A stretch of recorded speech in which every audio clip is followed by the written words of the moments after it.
God does not call you to run through your life story alone. He sends people your way. Don't walk alone.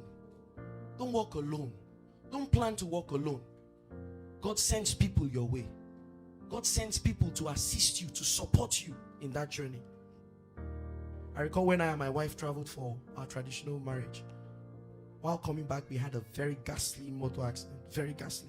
The vehicle literally was hanging between a river. Half of it was hanging on the bridge, the anchor of the bridge. So half of it, if you come out of the door, you'll jump into the water.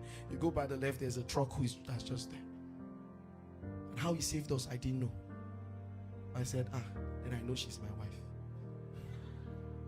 I know she's my wife. Nothing. No vision, no dream from anybody, from anywhere will tell me she's not my wife. Because that was enough proof. But you need someone that God will set along your way to take you to that destiny. He sends people. And I know there are some persons who have been hurt because of, maybe you didn't receive love in the past, maybe because you were hurt. And many persons are now beginning to live with rejection.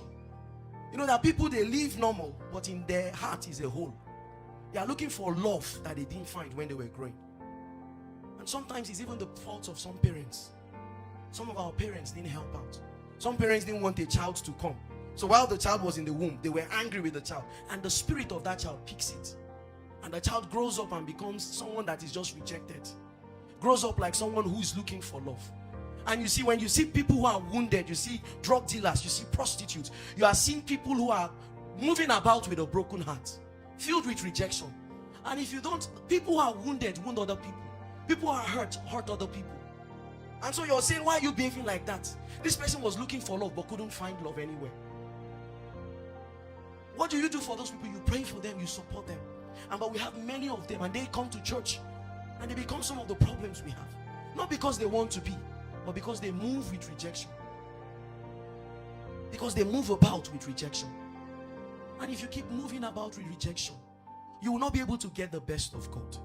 You will struggle. Someone was recently telling me about her husband and how he was acting in strange ways. And the first question I asked was, what about his parents? Are they together? I said, no. What did this happen? What did that happen? I said, so he's just acting out what his parents did. And we have people like that with broken hearts. And if there's any form of rejection, you need the healing power of God. All you need to do is to see the Father's heart. See the Father's heart. You need to see God once again as a Father. I've told you he's your gardener. If you've lived a life of rejection in terms of there is something that hurts that has now, like some of you are even thinking that you want to appease God, so you're beginning to do certain things in a way to appease him. No, you don't have to appease God. He's your Father. Okay, he's your Father and he loves you. Some of you can't even love your parents anymore. You can't love your dad anymore. You see people, you come to church, you can't even love anymore. Others are crying. You're like, why are they crying? Because you grew up in a home where that did not even exist. But there is a love of God here.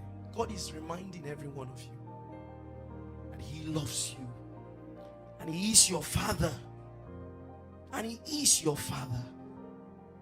Begin to see God as your Father. That Father you didn't have. For that person, that Father you didn't have. That hurt you. That made you to begin to become who you are today. Because of the things you were exposed to. Oh, that brother that haunted you so much. And so you now withdraw away from men because of the dealings you had with your brother. You have a Father. I have a Father. He calls me his own. He'll never leave me. He'll never leave me. No matter where I go.